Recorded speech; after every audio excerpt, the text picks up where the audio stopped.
እንደው እንደዚህ አይነት ትዳር እንደው የምር ነው የምላችሁ አይስጣችሁ። እንደው እንደዚህ አይነት ትዳር እንደው ቢቀር ይሻላል ማለት ነው። እንዲህ በመሀላቸው ክፍተት ከተፈጠረ በቃ እሱም ሄዶ ሌላይቱ ጋር ልጥፍ፣ እሷም ሄዳ ሌላው ጋር ሄዳ ልጥፍ። እንዴ ትዳር አይደል እንዴ?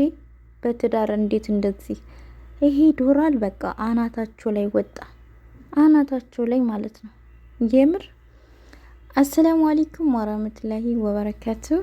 ሰላም ሰላም፣ ውድና የተከበራችሁ የሙቤ ቻናል ተመልካቾች ቤተሰቦች እንዴት ናችሁ? ሰላም ናችሁ ወይ? ሁሉ ሰላም ሁሉ መልካም ከእናንተ ጋር ከኔ ጋር አልሐምዱሊላህ ሁሉ ሰላም ነው።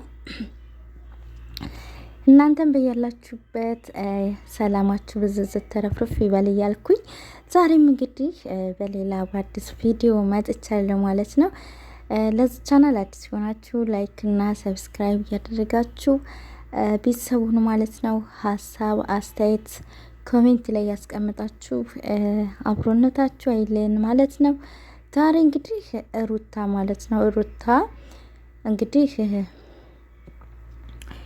እየተለመነች ይቅርታ አልቀበልም፣ ይቅርታ አላደርግም፣ እረፍት ያስፈልገኛል፣ ራሴን ትሪት ማድረግ ፈልጋለሁ ብላ እንግዲህ እየደጋገመች ለአብርሽም አባት እንዲሁም ለአብርሽም እህት ስትናገር ሰምተናታል ማለት ነው። አብርሽም እንግዲህ እስካሁን ድረስ ያለማቋረጥ እየለመናት ይገኛል ማለት ነው። እንዲሁም የፍሬምና ፏድም እንደዚሁ እየለመኗት ነበረ። እንግዲህ እሷ ደግሞ ተዊ በቃ እኔ እረፍት ያስፈልገኛል፣ በቃ እየመጣችሁ እንዲህ ነው አትበሉኝ ብላ መልስ ሰጥታ ነበር። እንግዲህ ዛሬ ደግሞ ሌላ ወንድ ይዛ እየሳማት አበባ እየሰጣት ጉድ እኮ ነው የምር። የምር ነው የምላችሁ እንደው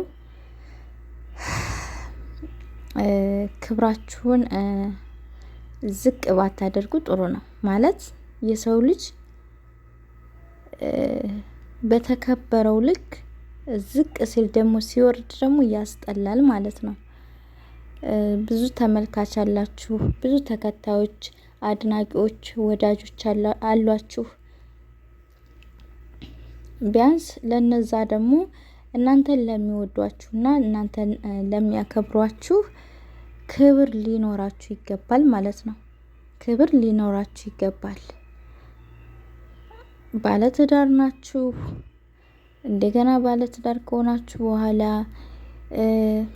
እሱም ከሌላ ሴት ጋር የሚያደርገው ነገር እየተለጣጠፈ እያመጣ እዚህ ጋር አንቺን እያናደደሽ ምናምን እየተባለ ደግሞ እንደገና አንቺም ደግሞ ሌላ ወንድ ይዘሽ ለዛውም እየተሳምሽ አበባ እየተሰጠሽ እንዴት እንጂ ሩታ፣ በዛ ላይ ደግሞ ነብሰ ጡር ነሽ። አንዳንዴ ኮሜንት አየውና ይሄ ነገር አልታረቅም ብላ ግግም ያለችበት ምክንያት ልጁ የአብርሃም አይደለም ማለት ነው ከሌላ ይሆናል እያሉ እንግዲህ አንዳንድ ሰዎችም ሀሳባቸውን እየሰጡ ይገኛሉ ማለት ነው። እንግዲህ እኔ በእነሱ አልፈርድም። እነሱ ይህን ያሉበት ምክንያት ያው እንግዲህ በሩታ አኳኋን አይተው ነው ማለት ነው። አኳኋኗ እንዲሉም ያደርጋቸዋል ማለት እኔ የምር ማለት አበሳይቷታል። በዛ ላይ ደግሞ ነፍሰ ጡር ነች። አንድን ነፍሰ ጡር ሴት ደግሞ እረፍት ያስፈልጋታል፣ እንክብካቤ ያስፈልጋታል፣ ራሷን ትሪት ማድረግ አለባት። ህመም አለው፣ አእምሮት አለ። አእምሯችሁ እንኳን ልብላ ስትሉ የሚያስጠላችሁ ነገር አለ። በቃ ብዙ ነገር አለ። ነፍሰ ጡር ሲኮን ያው ህመም አለው። ስለዚህ በቃ ያ ነገር ደግሞ በዛ ላይ ደግሞ አብርሃም የሚያደርጋቸው ነገሮች ሲጨማመሩባት ምናልባትም በቃ ከአቅሟ በላይ ሆኖባት ራሷን ትሪት ለማድረግ ቤተሰቦቿ ጋር ያደረገችው የቤተሰቦቿ ጋር መሄዷ የምር ትክክል ነች ብዬ ነበር እኔ ያስብኩት ማለት ነው። እናም እንግዲህ አዲስ ህይወት ብላ ነው እንግዲህ ሩታ የመጣች ማለት ነው። ግን ባለትዳር ተሆኖ ሳይለያዩ አዲስ ህይወት ጀመርኩ ብሎ መምጣቱ አይከብድም? እውነት ቃሉ ለራሱ ይከብዳል። የመሬ ነው የምላችሁና እና እኔ ገና ወጣት ነኝ፣ ብዙ ነገር ማድረግ የምችል ብዙ መስራት የምችል ልጅ ነኝ። ስለዚህ እኔ በዚህ እድሜ ደግሞ ከሱ ጋር ሁኔ እየተናደርኩኝ ጨጓራዬን እየላጥኩ መድኃኒት እየቃምኩኝ መኖር አልፈልግም። ራሴን ትሪት ማድረግ ራሴን ፈታ ማድረግ ነው የምፈልገው። ፈታ ዘና ብዬ መኖር ነው የምፈልገው። ለምን ብዬ ተጨናነኩ? ለምን ብዬ እያለቀስኩኝ እኖራለሁኝ? ስለዚህ በቃ ምናምን እያለች ነበር እንግዲህ ስትል የነበረው ማለት ነው። እና የምሬን ነው የምላችሁ። እኔ እናንተ እንደዚህ እንዳታስቡ ያደረጋችሁ ይሄ ዶራል ይመስለኛል። የምር ደግሞ ዶራል ደግሞ ከክብር አይበልጥም እንዴ! መጀመሪያ ለክብራችሁ ተጨነቁ ማለት ነው። እንደው እናንተ ለክብራችሁ ባትጨነቁ ለቤተሰቦቻችሁ ክብር ተጨነቁ። ምክንያቱም ቤተሰቦቻችሁ ናቸው የሚሰደቡት። አሳዳጊ የበደላቸው ነው የሚባለው። በእናንተ የተነሳ ያው ቤተሰብም መሰደቡ አይቀርም ማለት ነው። ስለዚህ ቢያንስ ለቤተሰቦቻችሁ እንኳ ክብር ተጨነቁ ማለት ነው። የምር ነው የምላችሁ። ትዳር እናንተ እንዴት አድርጋችሁ ያያችሁት እንደሆነ አላውቅም። ትዳር ማለት ለሰው ልጅ ዋነኛው የህይወቱ መሰረት ትዳር ነው።